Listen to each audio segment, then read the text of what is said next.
Okay, so with this story, it says California plans to revoke 17,000 commercial driver's license given to immigrants after they discovering the expiration dates were past the drivers legally allowed to be in the United States. And so I've done a little further research on this. The question I ask is, do immigrant driver's license look the same as resident driver's license? Now, if you guys did a sample and survey of asking military veterans how to handle this, they might say something similar to what I'm about to say.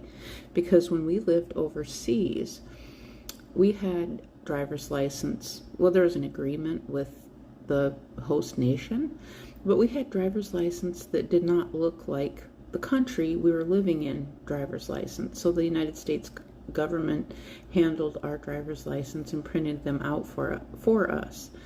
Now here it says, no, a standard driver's license for a resident and a driver's license for an immigrant are not necessarily the same, as they may differ in markings or expiration dates to indicate legal status. Now for us living in foreign countries as military families, they knew if we were stopped by one of the foreign police.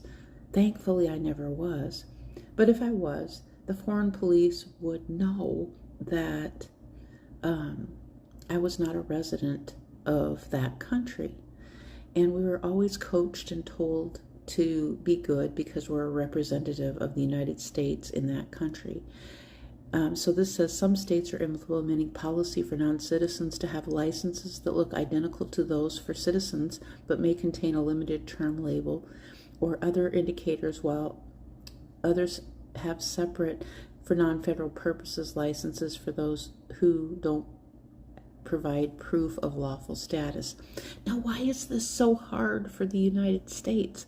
Because the United States military in foreign countries has a very simple solution for this.